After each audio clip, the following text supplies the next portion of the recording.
Hello दोस्तों, मैं आपके लिए एक नया अपडेट लेकर आया हूं। दोस्तों, यह अपडेट जॉब्स के हवाले से है जो कि सेंट्रल यूनिवर्सिटी ऑफ कर्नाटका में रिक्रूटमेंट हुए हैं। यहां पर आप देखिए information booklet for recruitment to the non teaching positions in central university of Karnataka.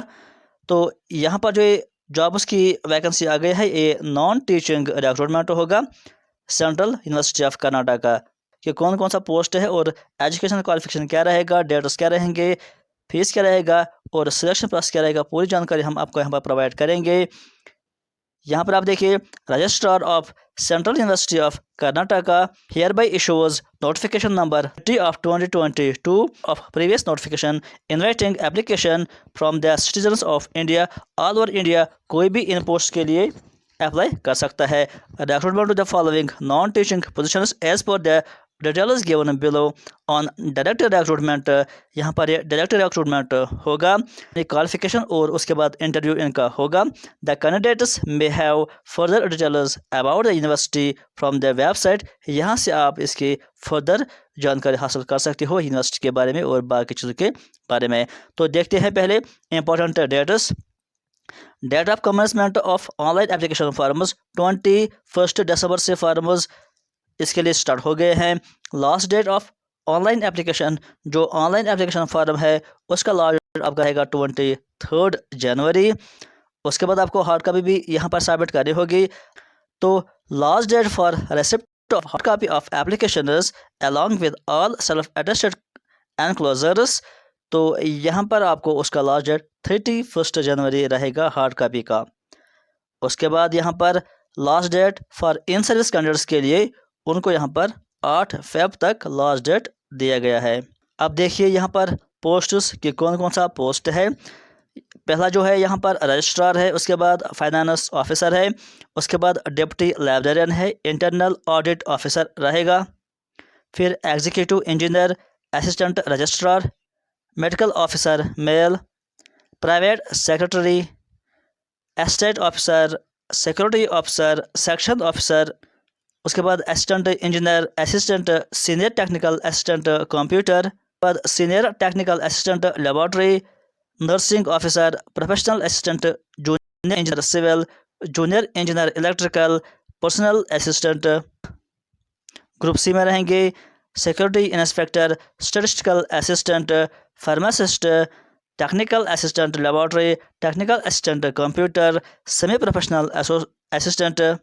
उसके बाद रहेगा अपर डिवीजन क्लर्क, फिर लेबोरेटरी असिस्टेंट, फिर library assistant, Hindi typist, lower division clerk, driver, laboratory attendant, फिर medical attendant, dresser, library attendant, MTS peon, office attendant. तो totally यहाँ पर 77 posts बन जाते हैं। अब यहाँ पर देखते हैं क्वालिफिकेशंस। हर एक पोस्ट के लिए यहाँ पर अलग अलग क्वालिफिकेशन दिया गया है। पहला जो पोस्ट है रजिस्ट्रार, इसके लिए यहाँ पे कहा गया है कि मास्टर्स डिग्री होना चाहिए विद एटलीस्ट 55%। ये यहाँ पर जनरल कैटेगरी की बात हो रही है, बाकी के लिए 5% रिजर्वेशन होता है। और इसके अलावा आपका एटलीस्ट 15 ईयर्स एक्सपीरियंस होना चाहिए एज एन असिस्टेंट प्रोफेसर। उसके अलावा यहाँ पर एक और ऑप्शन दिया गया है, तो आप चाहे तो इनको भी यहाँ पर रीड कर सकते हो। अब एज की बात करेंगे कि 57 से कम यहाँ पर एज आपका होना चाहिए। उसके बाद जो दूसरा पोस्ट है फाइनेंस ऑफिसर, इसके लिए यहाँ पे masters degree, at least 55% marks, at least 15 years of experience assistant professor. उसके बाद भी यहाँ पर कुछ और ऑप्शंस दिए गए हैं, तो आप इनको भी रीड यहाँ पर कीजिए। यहाँ पर एज लिमिट जो है 57 ईयर्स एज लिमिट यहाँ पे रखा गया है।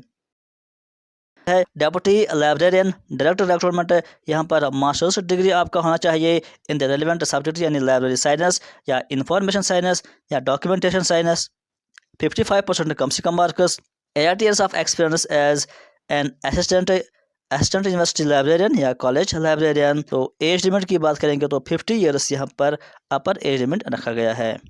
फोर्थ पोस्ट जो है internal audit officer, officers belonging to audit and accounts service और other similar organised account services.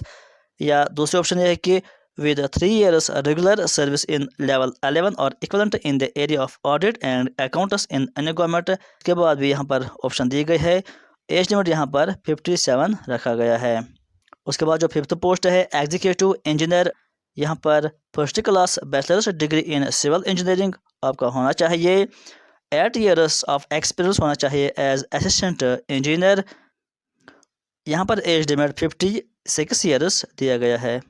Assistant registrar, यहाँ पर masters degree 55% of marks, as limit यहाँ पर 40 ईयर्स रखा गया है। जो यहाँ पर मेडिकल ऑफिसर है MBBS डिग्री होना चाहिए, 3 ईयर्स ऑफ वर्किंग एक्सपीरियंस भी होना चाहिए, एज लिमिट यहाँ पर भी 40 ईयर्स रखा गया है।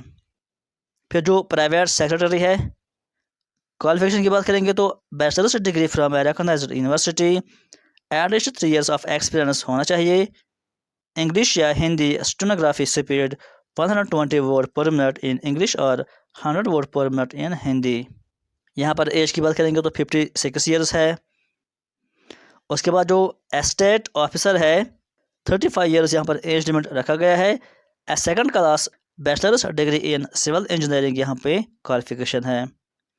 फिर जो पोस्ट है security officer, bachelors degree from a recognised university, person who have served in the army और सच यूनिफॉर्म्ड सर्विस, तो वो भी यहाँ पर अप्लाई कर सकते हैं।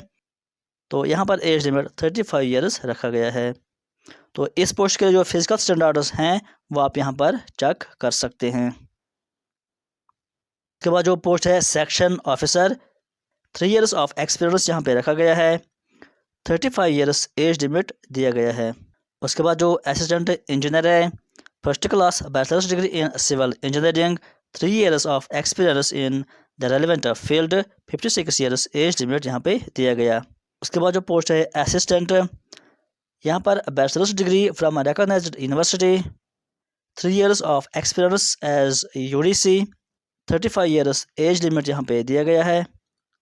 उसके बाद जो senior technical assistant computer, BE या BTech in computer science and engineering या इलेक्ट्रॉनिक्स इंजीनियरिंग या MCA या MSc in computer science, 2 years of programming experience in language like C या C++ या जावा एक्स्ट्रा।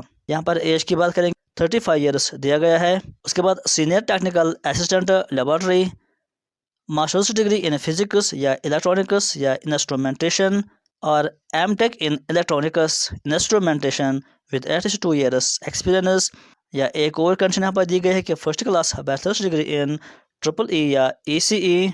यहाँ पर एज की बात करेंगे तो 35 ईयर्स दिया गया है। उसके बाद नर्सिंग ऑफिसर, BSc नर्सिंग यहाँ पे होना चाहिए, registered as nurse in Indian nursing council, 2 years of experience यहाँ पे होना चाहिए और एज की बात करें तो 35 ईयर्स दिया गया है। फिर जो यहाँ पर पोस्ट है professional assistant, masters degree in library and information science, या दूसरी कंडीशन यह है कि बैचलर्स डिग्री इन लाइब्रेरी या लाइब्रेरी एंड इंफॉर्मेशन साइंस। यहाँ पर एज की बात करेंगे तो 35 ईयर्स यहाँ पर भी है। फिर जो पोस्ट है junior engineer civil, bachelors degree of engineering civil engineering या diploma in civil engineering, 35 years यहाँ पर एज लिमिट दिया गया है।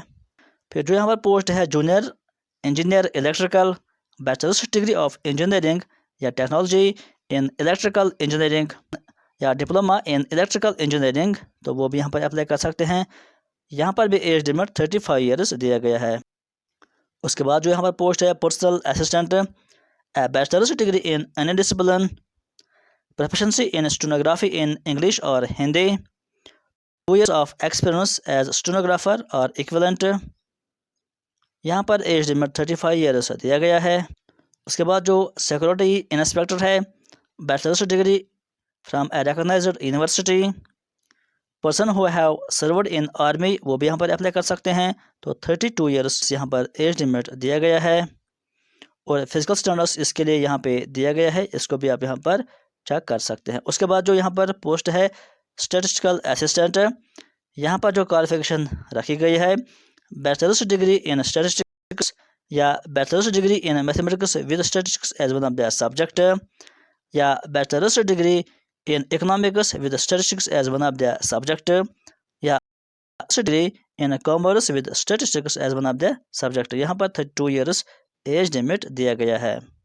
उसके बाद फार्मासिस्ट की बात करेंगे, बैचलर्स डिग्री इन फार्मेसी या diploma in pharmacy with 3 years of experience, तो वो भी यहाँ पर अप्लाई कर सकते हैं।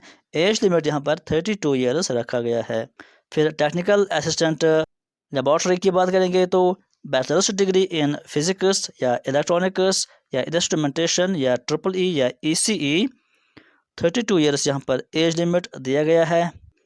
उसके बाद जो यहाँ पर पोस्ट है technical assistant computer, bachelors degree in engineering या technology in computer science and technology, या इसके अलावा एक और ऑप्शन किया masters degree in computer science technology MCA और 2 years of experience in relevant field.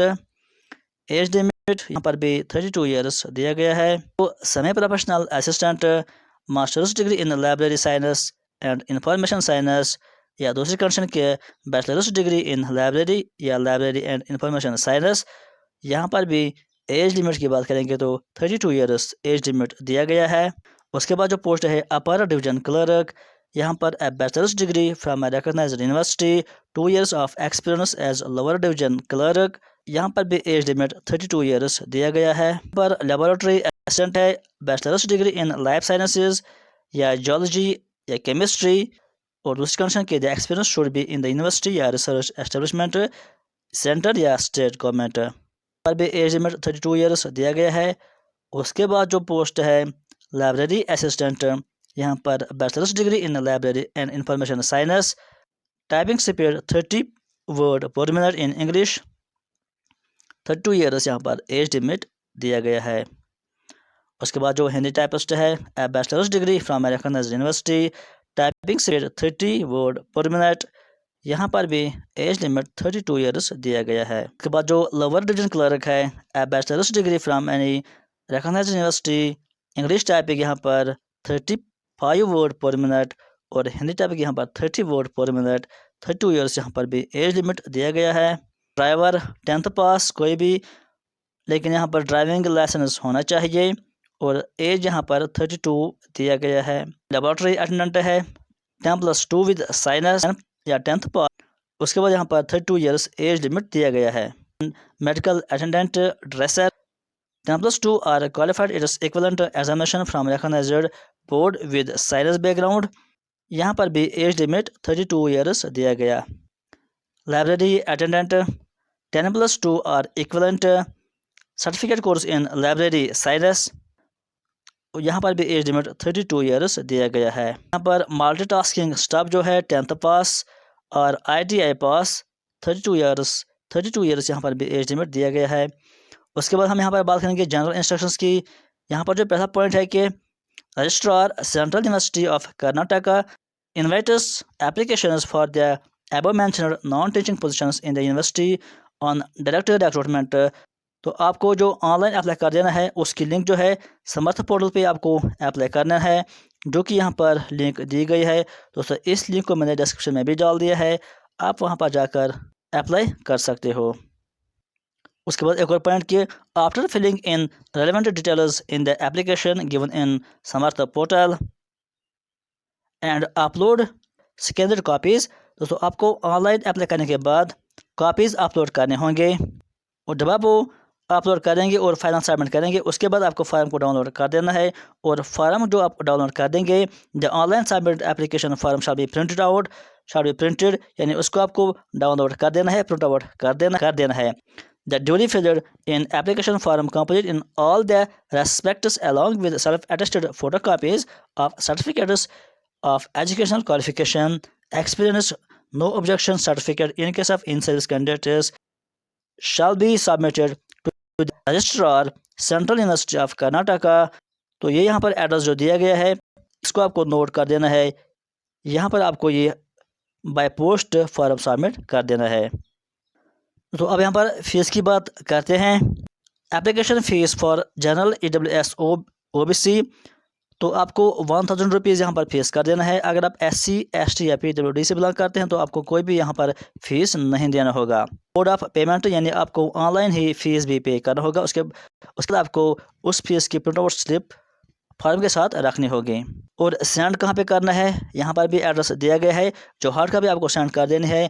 इस एड्रेस को आप नोट कीजिए, इसी एड्रेस पे आपको form as a hard copy by post send कर देना है। तो दोस्तों, यह था एक अपडेट जॉब्स के हवाले से। आज के वीडियो में फिलहाल इतना ही। Thank you.